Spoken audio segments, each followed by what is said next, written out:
Hey guys, I'm going to do a quick video on some running gait mechanics. So one thing that a lot of runners talk to me about, ask me about, is what type of foot strike should I be doing? Should I be heel striking? Should I be forefoot? Does it matter? And a lot of the research is saying it doesn't necessarily matter what part of your foot hits the ground first. You can land with a heel strike. You can land with a forefoot strike. You're not changing the load, but you are transferring it. So if you land with a heel strike, you have more force in your calcaneus and in your knee. And then if you land with a plantar flexed forefoot, it's more load in your metatarsal foot bones, Achilles, and your calf. So you can try that out yourself and you can feel it.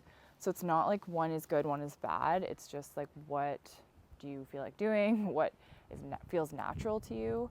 Some people, it feels more natural to land like this. Some people, it feels more natural to land like that. That doesn't really matter.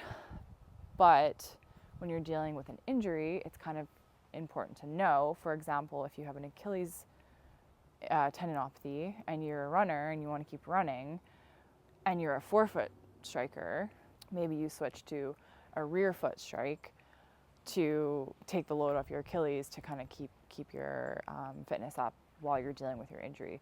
That's just an example. But what is more related to injury and more linked to a running related injury is your shin. And notice I said linked to injury. I didn't say caused. Linked is your shin angle at initial ground contact. So if you land with your shin like this is a negative shin angle. It basically is in front of my body and my center of mass is behind my foot and shin. And that adds a braking force. So it's called your peak braking force.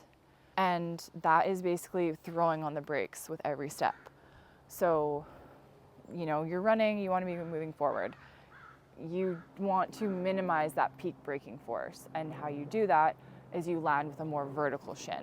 So that's what I'm going to talk about in the second part of this video.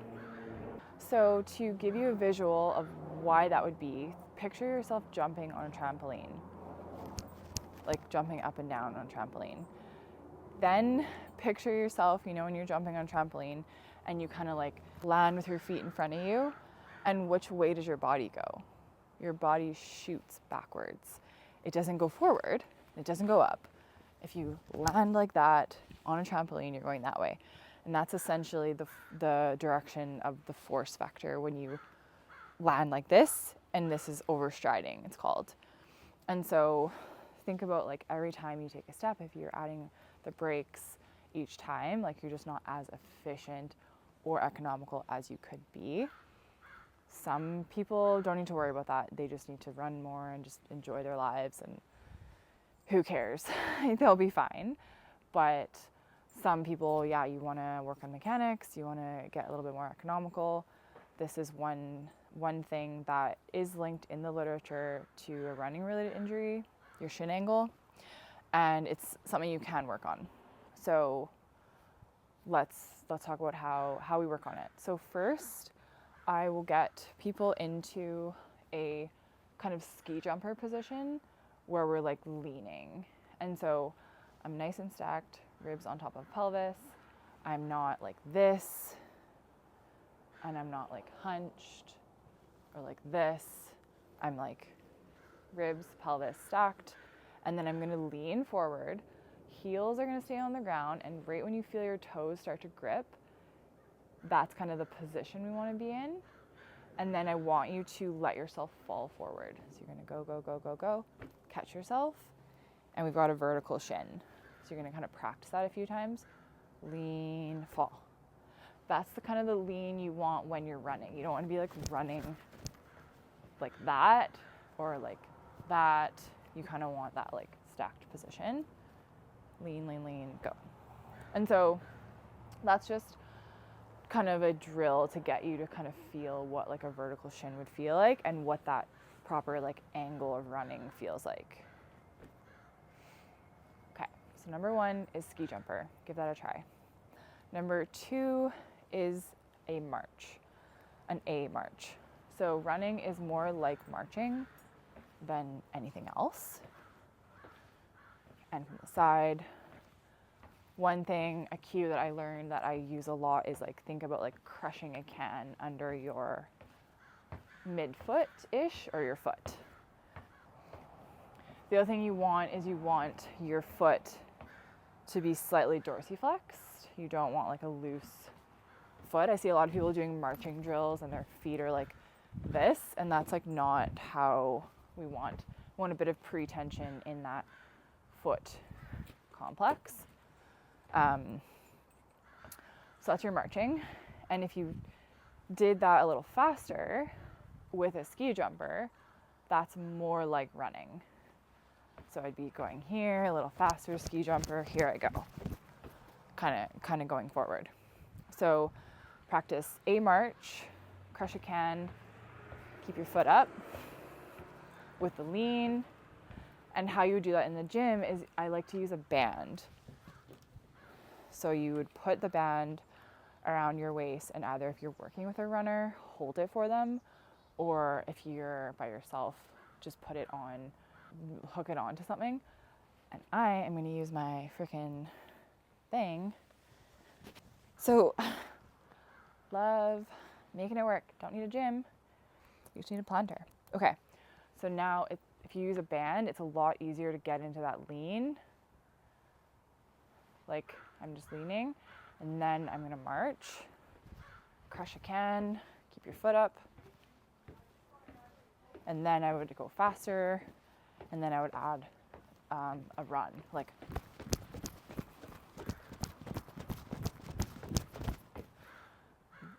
that is just a drill I would do for like 30 seconds when you're working on mechanics to start. So that would be like an A run paired with the ski jumper position, and those are 2 very beginner drills to start working on that vertical shin when you are at initial contact, when you run. So how to work drills in.